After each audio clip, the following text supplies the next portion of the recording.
So this morning, we are going to listen to three people. Kate is organising some fantastically dynamic fundraising training. Never goes away, is already being booked up. So she's going to tell us about that. Jane Davis in Kirkby, Lonsdale, which had that terrible fire just before Christmas, you might remember. Sort of hasn't ripped the heart out of the centre of Kirkby, Lonsdale, but it certainly affected it. So some a really interesting initiative, not connected to the fire, but I think the two things are not disconnected. Um, some really good arts stuff going on there, kicking off next month. And then Barbara Slater. Barbara works for the NHS and is involved in a project enhancing the offer for mental health issues in West Cumbria and is looking for artistic input into that as well. So we're going to hear from Barbara too. So that is the plan for this morning. I hope that sounds okay. We will finish by 10:30. And Derek, I did say I've now become a trustee of Theatre by the Lake. Uh, and I'm looking forward to getting stuck into that. So I suppose conflict of interest. I have to make sure I don't support Theatre by the Lake above and beyond other things going on in the county. Right, Kate Parry, you are our director. You've got a pretty Christmassy, snowy, winter warm jumper on there. Tell us what you're doing and why you're talking to us this morning. Talking to you this morning because I talk every Friday morning, but specifically, we decided that we would try and run a little bit of fundraising training, mostly because it's the most common thing that people request when we ask what people need. Um, as a rule, we bring in people to talk about, bring in experts to talk about and deliver training in particular areas. But this time we thought, well, hang on a minute, maybe we could do it ourselves because actually maybe between us we've got decades and decades of fundraising experience. So I thought to myself when I was out on a walk um, just before Christmas, actually, what we need is a kind of no nonsense guide, a sort of just down to earth approach. What is it that makes a good fundraising bid?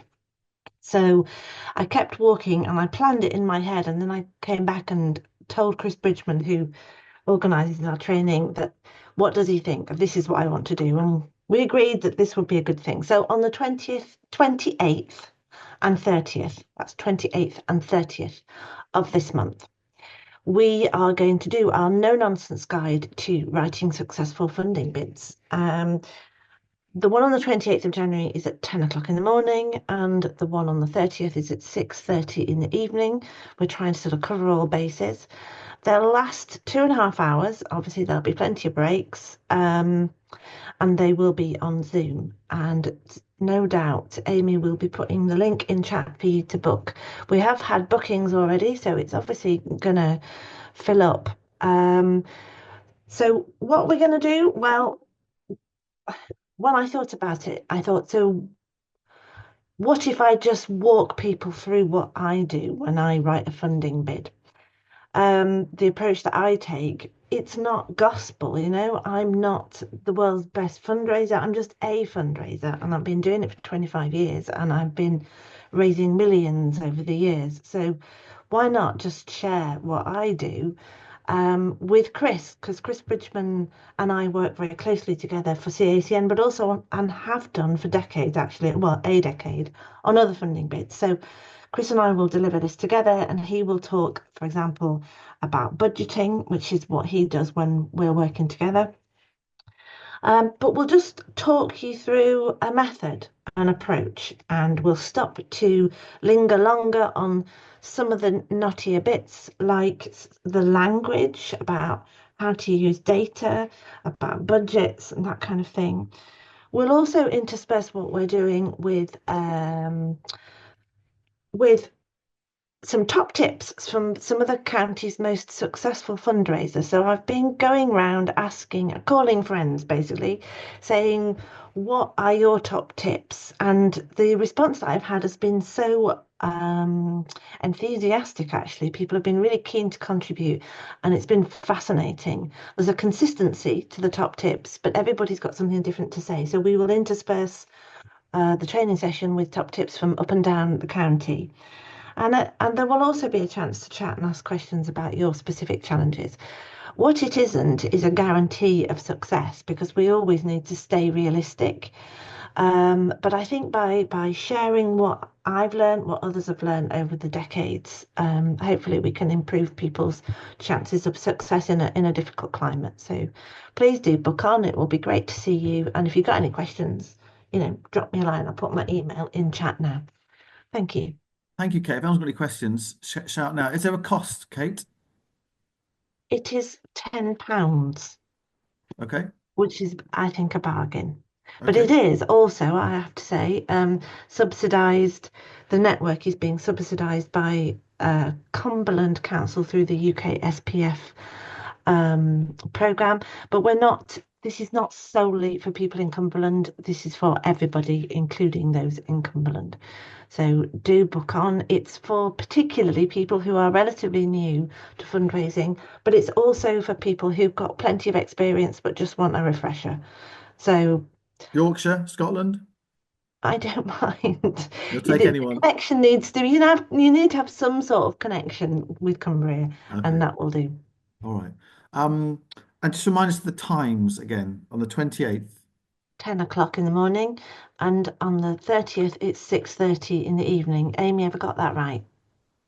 It is. We've got our sessions down for 2 hours rather than 2.5. But I guess you can have a break in the middle. It's up to Yeah, you. yeah. No, we need to alter that to 2.5 because I think by the time I've said everything and done everything, it will be 2.5. Yeah. Okay. And they're obviously Okay. online as well. Yeah. Okay. Yeah.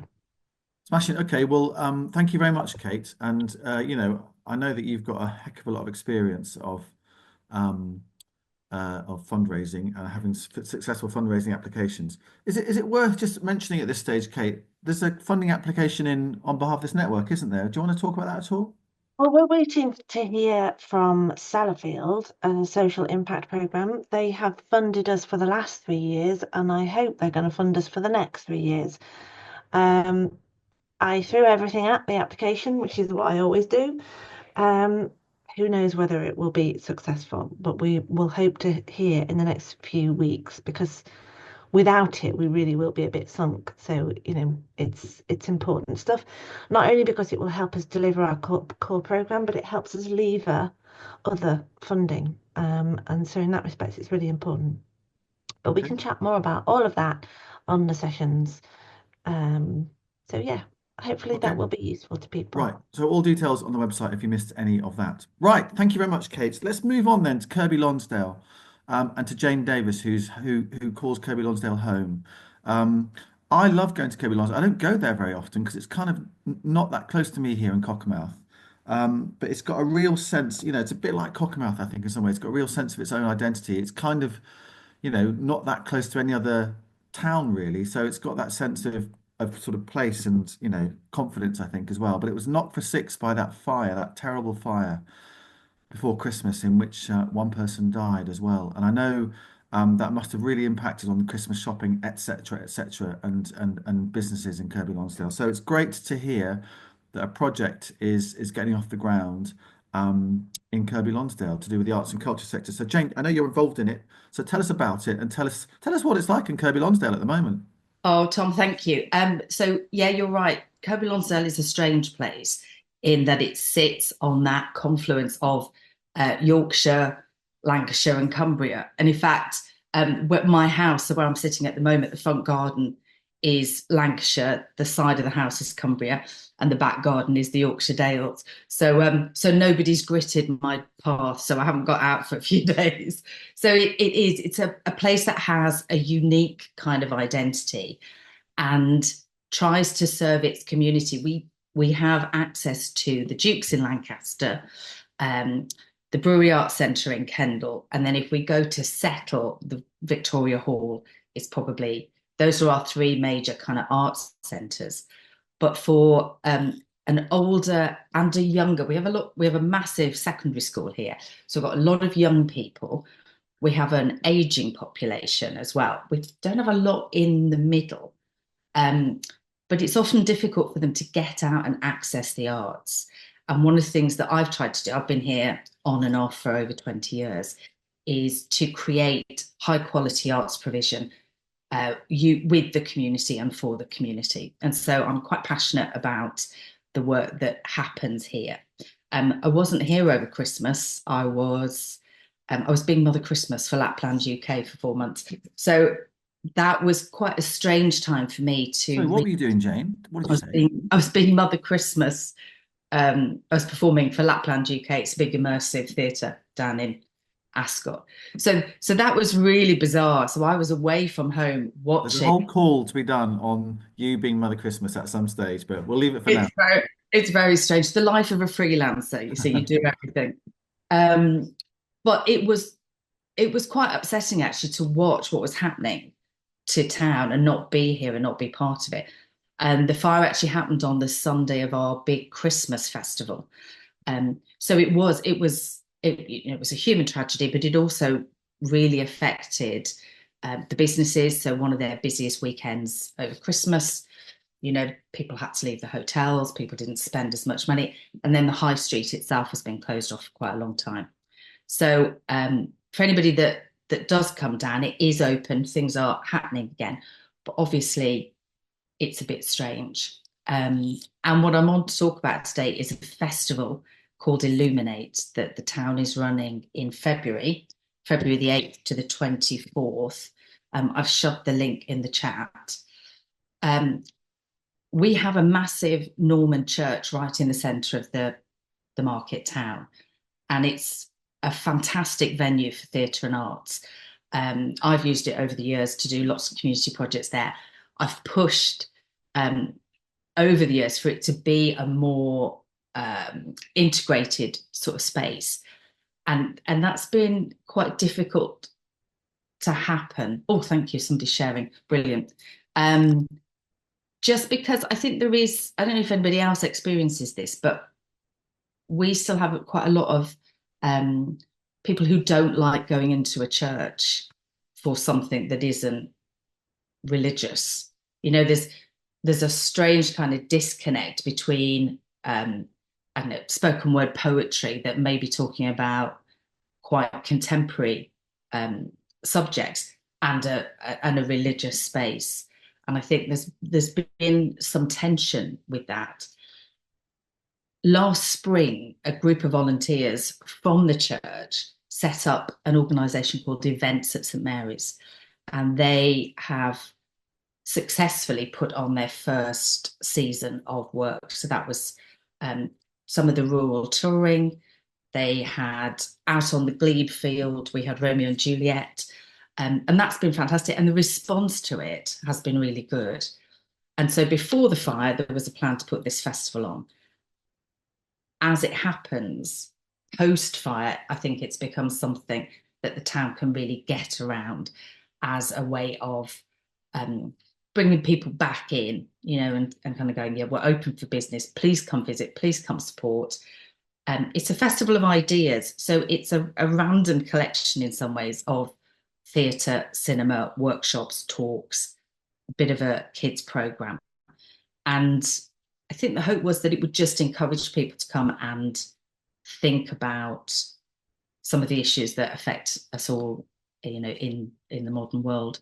So that's really what I'm pitching today. Is it would be lovely if the people in the network could come along and support it, come and see something. What are some highlights from it, Jane, off the top of your head? It's terrible because I haven't programmed it. I'm just helping promote. So without looking, I think Bluebird is a good one.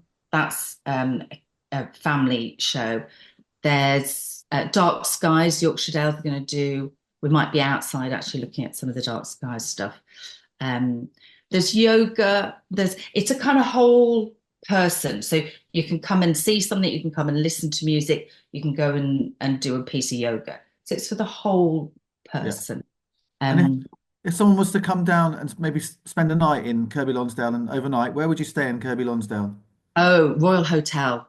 Oh. So that's, if you don't know, it's a beautiful Georgian hotel that is on the edge of the market square. And it's fantastic hotel. But there's loads of places, great places to eat, lovely pubs. Yeah. You can do a river walk. You can go into the tourist info and see my heritage installation, the Vault. The Vault is featured in this network, hasn't it? Yeah, it has done. So lots to do, but the more that people can promote it, because I think the fear is that with all the press around the fire, that people are reluctant to come back to Kirkby. So that would be lovely. Great. Okay. Any Well, questions? thank you for telling us about it, and make sure that any online stuff gets into onto the network social accounts, as well as I'm sure we can push it in the newsletter a little bit closer to the start of February That would be as well. brilliant. Okay, Yeah. sounds great. And Mother Christmas. I've got you down as Mother Christmas now, Jane. Can't believe you didn't. I can't believe that wasn't the way that you introduced yourself when we went know. round the houses. We have to keep it very secret. Surely, yeah. Don't tell those children. All right. So Kirkby Lonsdale, everybody. If you can get yourself there at some stage during February, sounds like there's lots of nice things going on there, and a nice place to stay as well, and places to eat. All right. Thank you very much indeed, Thank you. Jane. Let's move on then to Barbara Sater, who is, where are you based this morning, Barbara? I'm based in a very snowy Bewcastle. Bewcastle. Oh, right. Okay. It's always good to Yeah, get to yeah. the extremities of it. Bewcastle's just in Cumbria, isn't it? Yeah, just in Cumbria. How Yeah. far are you from the Scottish border? About 2 miles. 2 miles. Yeah. Rory Stewart wrote, no, it wasn't Rory Stewart. He's written a Yeah, book, it's Roy Stewart. but Yeah, there was he another wrote book about the sort of debatable lands, isn't there? That yeah, by Graham. Graham, Yeah. Graham Yeah, I can't somebody. remember his Sue will yeah. probably know who it is. Sue, who wrote it? Graham? Can't Is it remember. Graham?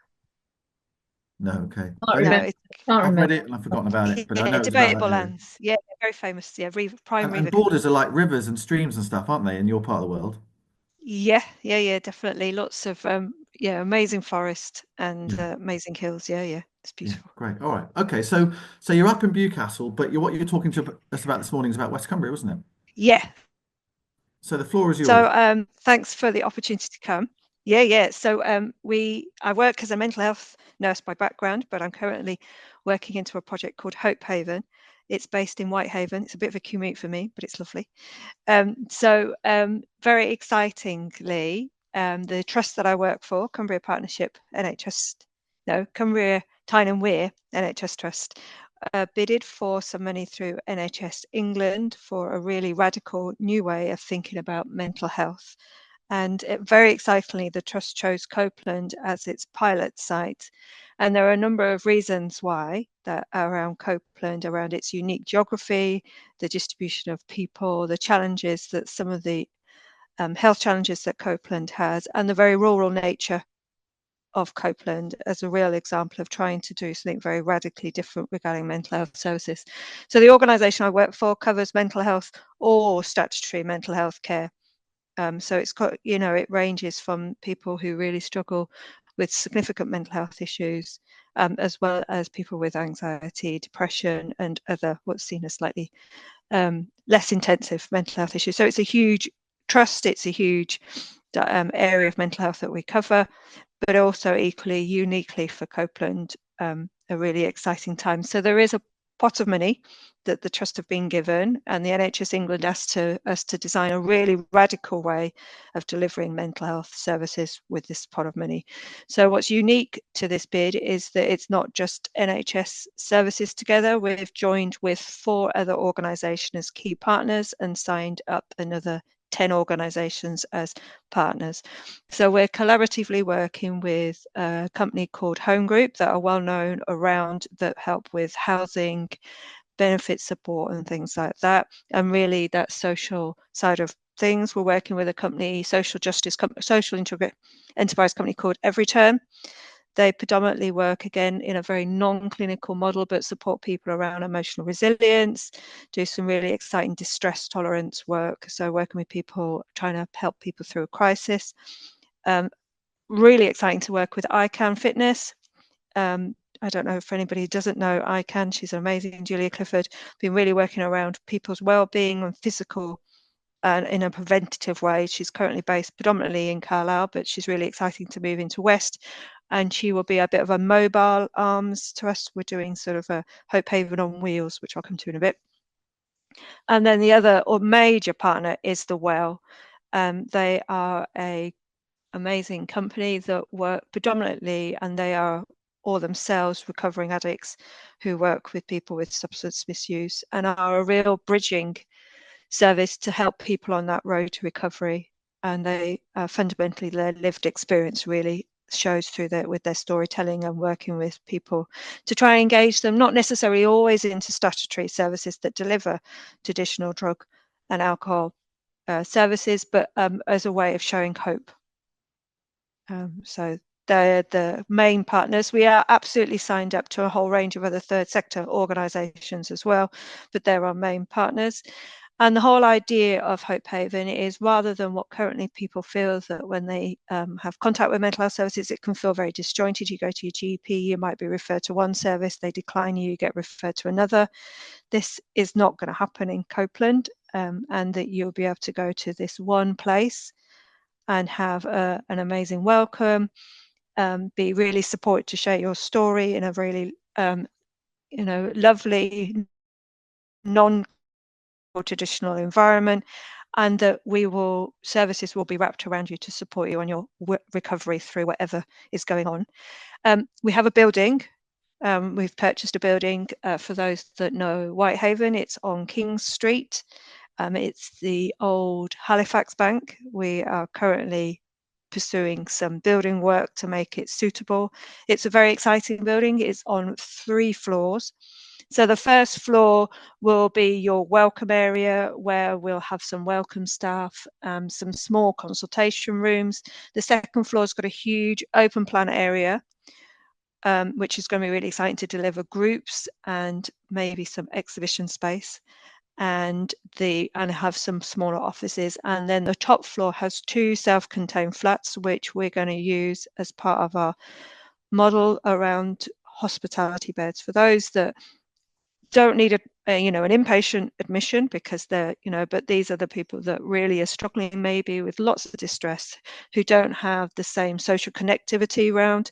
That means that they'd feel safe to be on their own for up to 72 hours. So it's a really exciting way. But we are beyond the building. That's the other thing that's really important, is that Copeland obviously is a hugely rural area, and we have got some really exciting plans to work with the council to be in libraries, community centres, as well as some wheels.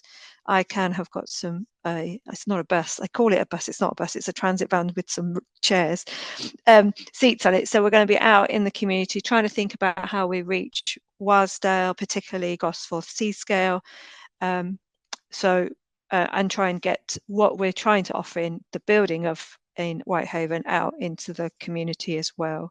So the whole idea is that we will be reducing barriers to access to mental health services, we'll be reducing the stigma, we'll be changing the language. But there are 2 other major aims to the project, and that is about this is the bit that we really would like your help with, for artists and groups that are particularly living or working in West Cumbria, is to reach. We know, sadly, that there are still far too many people who do not reach out to services when they're feeling distressed, particularly, and may sadly choose to kill themselves rather than reach out. We know that Copeland particularly has a significant suicide rate that is really high, now higher than the national average, higher than anywhere else in Cumbria. I'm sure you've seen that the council are also trying to think about how we work with this population. But for us, there's a core group of people that clearly we're not reaching, though people still talk about mental health and the language about mental health is widely talked about and people talk about that's still not creating a movement within certain core groups of people that then they reach out when they're really struggling with those thoughts. And still probably I don't know, just to put some figures, it's about 85 to 90 people die a year in Cumbria from suicide, and of those, only a third of those have contact with a statutory mental health service 12 months prior to their death. So 2/3 of those people don't come anywhere near mental health services. And obviously, while we don't have all the answers, because we do have some expertise with working with people through really complicated, life events that lead them to feel that may be their avenue. So I think we really want to work and reach out to those core people that are not accessing mental health services that we might be able to help with in their journey. And also we want to try and change the language. So fundamental to Hope Haven isn't just about mental health services and these organisations working differently, it's the language and trying to think about how Copeland as a community thinks about mental health, and to try and move away from an illness model and to accept that, around mental health and the distress and life events, and create a cohesive community that supports people, really trying to bring back that community thing that when people are struggling with things that happen in their lives, they don't feel alone, or that a community around them is there. Barbara, I'm just to gently pull you back to the No, it's fine. community that you're talking to this morning. In what way might you be inviting support and ideas and help? So we are asking really for people who might be interested in working with us to come together either as collectives or individuals. And what we're looking for really is for maybe artists who might be willing, or groups of people who might be willing to work with people with mental health issues to deliver some exhibitions or art pieces that go in the building, and to work with us to think about how we might get our messaging differently out in the community. So around that community engagement, thinking about mental health and the language. So the two real main features around trying to reach those hard to reach areas and people, and engaging mental health in a different way through arts and creative culture, but also maybe around the building itself and bespoke pieces of work. Okay, so they contact you directly, Barbara? Yeah, so what I'll do is I'll send a little bit of a paragraph which you can put in the newsletter, and we'll put some contact details in, mine and my colleagues, Julia. I don't think we're going to go some fancy, I'm just aware that, we're not expecting lots of pages. We might just need a little bit of a page about what you might deliver and some costings, but it's not such, it's not like a big funding thing we're asking for. I'm just aware of the, so it's very informal. We are excitingly working with a couple of organisations, but we wanted to put it out there for everybody to have a chance to apply, to show some interest. And, we're looking for anything. All right, anything. Nothing's off the table. Christine Entwistle is asking in chat, such a great idea. Would this be voluntary or paid? It can be paid, absolutely. We welcome voluntary work, and we are definitely looking at upstairs being an exhibition space. So yeah. Okay, so there's money in the budget to pay yes, artistic paid. input. Virginia's just asking, missed your other name, Barbara. It's Slater, isn't it? Yeah. Barbara Slater. If you can put your contacts into chat, Barbara, I will do in a minute. That would be great. Joe, Joe, that sounds really interesting what you're doing art gene wise. Do you want to just come off mute, Joe, and just tell us a little bit more about that? It's very early days. So I just put in chat, Barbara, that we're Art Gene. We're a visual arts charity in Barrow-in-Furness, and we're part of a UKRI university-funded project led by University of Northumbria, with a wide range of partners, mainly based in the Northeast, that are collectively looking at the role of arts in taking away or dealing with the stigma around homelessness. So we're just at the moment our research stage. So we're thinking about we happen to on the street where our organisation is based is also the street where Barrow's homeless charity is based. So we're just building connections. We're also been working very intensively over the last 2 years with Barrow's refugee and asylum seeking community. We're realizing as a collective that actually the experience of homelessness of those two very different communities, the community that was kind of, is either from or was brought up in Barrow and is homeless, and the asylum seeking refugee community is very, very different. So we might explore kind of both of those. But the reason for my comment in the chat was just to say that one of the outputs of this university-led project will be a kind of, like a web resource where people can find and connect with lots of different people interested in this field. And obviously, not everyone you work with is homeless. I understand that, but there is probably some overlap. Yeah, no, definitely. And I know they'll be fascinated to hear about what you're doing. So I'll pass on your details. Yeah, no, that sounds really good. Thanks. Thank you, Joe. That sounds really interesting. And project absolutely doing fantastically important work as well. So thank you for that. Anybody else got any questions for Barbara while we've got her? on the call this morning about this project. Tom, can I jump in Yeah, of course you quickly? can, Lucian. Go for it. Barbara, really lovely to meet you. It's just we received an email about your project, and Yes. I was just about to send you an email, but I think you've been in touch with Claire at University of Cumbria. Yeah. Yeah, so I've seen the email and I just replied to her, but she's off this week, so I never got a reply to my email. And I was looking forward to jump on board to see if I can help in any way. So Yeah, no, that'd be great.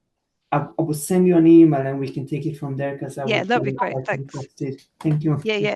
So I think we're doing some partnership potentially with University of Cumbria and University of Central Lancashire around the research side of things and about outcome measures and stuff. So yeah, that's really exciting.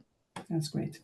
Lucian, just while you're here as well, am I right in thinking, is it Maryport or is it Whitehaven where there's a new kind of hub being built which is focused on digital gaming? Whitehaven. Yeah. Whitehaven. Tell us a bit about that. Do you know much about that? So I was meant to be involved in it, but I had to be off on the days when my colleagues went to visit. So it's going to be a place where it's going to be like a lot of like a gaming hub where you can go and just like spend some time. So a bit like similar what Barbara is trying to do. Yeah. But I don't have at the moment. I don't have much information on it other than just a gaming hub and a place for teenagers to come together and just socialize. And have fun. Yeah. Okay. So University of Cumbria is looking at the moment on like ways to collaborate, to create content, to see how we can help. Yeah, there would seem to be a natural correlation possibly there or relationship to be built. That's great. Okay, I'll find out a bit more about it. I just remember thinking or seeing some stuff about that before Christmas, and I think it's in the stage of development at the moment with some funding from either the local authority or the Arts Council. I can't remember which. All right, Barbara, thank you ever so much for sharing that. No, thank you. No, Thank not you at for all. letting me And come. this is absolutely what this forum is about, both on a Friday morning and also in the newsletter and on our social media channels, to try and find people, because ultimately these are opportunities for people in the arts and culture sector to make some money as well, frankly, and that's absolutely what we're about too. So thank you very much for telling us about that opportunity and what you're doing there in Whitehaven. Great. All right. I'm just conscious of time. We might buy 5 minutes back this morning, but before we do, I just wanted to mention the podcast, which was slightly under the radar in December because we have a couple of little delays. But in essence, the most recent podcast episode, which went out just before Christmas, was focused on Rose Hill and what Jen and Dan. Jen's joined about 6 months ago. Dan Whitehouse, a lot of you will know. They're running it together as the artistic director and executive director. And it's just a really nice interview with them. I say it myself. I did the interview. I think it's quite nice. About what Rose Hill is about and where it's going and how they're reaching out into the community a little bit more than they were before. And it's also got some really nice music in it as well. A woman called Alice Faye, I think she's from Scotland originally, came and played some tunes and did a concert there.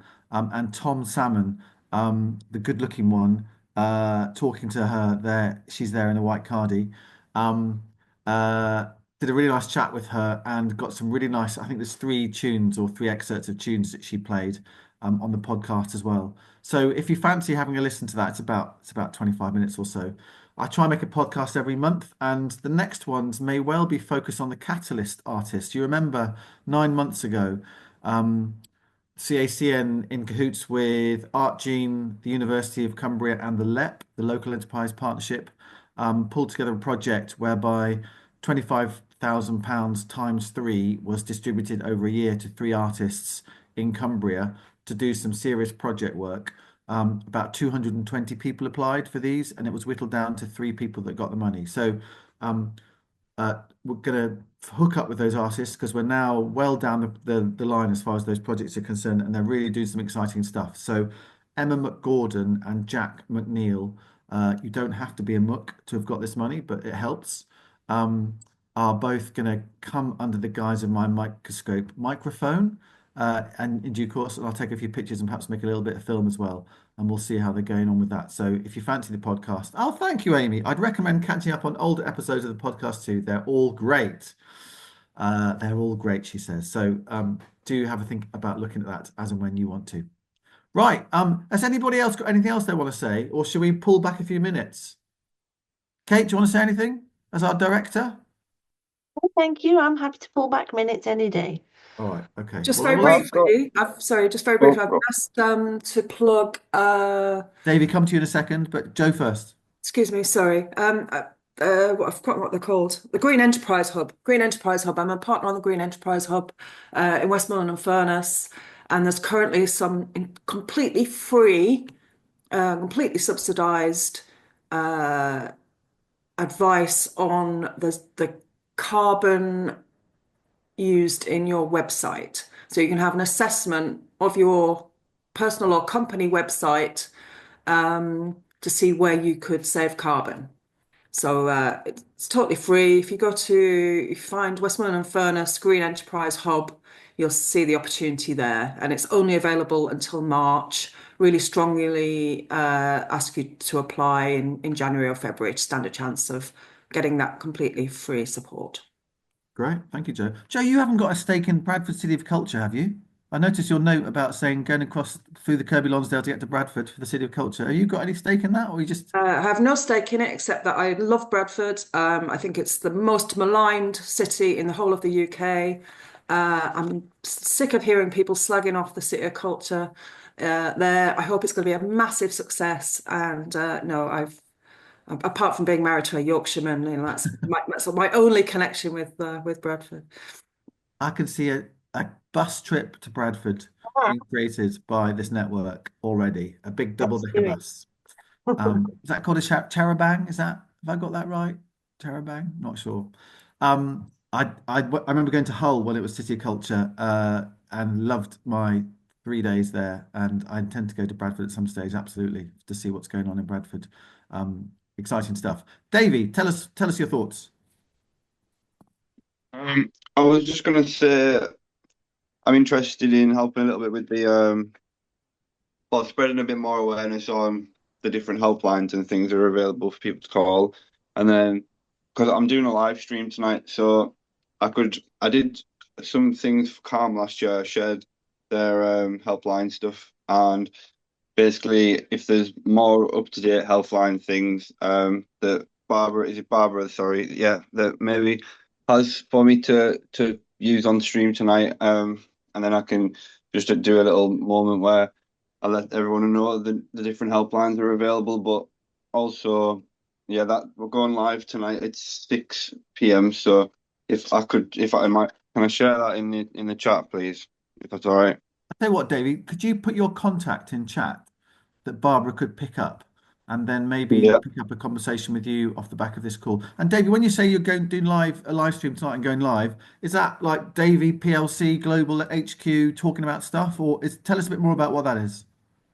That's just we did philanthropy movement. We started a little Twitch thing last year to do the award show for all the stories that we share on the social media of all the different athletes who go around doing skateboarding and scootering and BMXing and parkour and things at different locations, even like dirt bike stuff and all sorts really. So and then we do like an award show at the end, and we nominate a few athletes for different different topics for different prizes and stuff. So it's just a little bit of an extra kind of thing to the community and to the urban sports scene that we've started. We've done some outdoor events, but we're doing this tonight, and we're going to do these every year. So, and we're going to eventually, these are like combined with different awards that we win throughout different projects and stuff for different people as well, I imagine.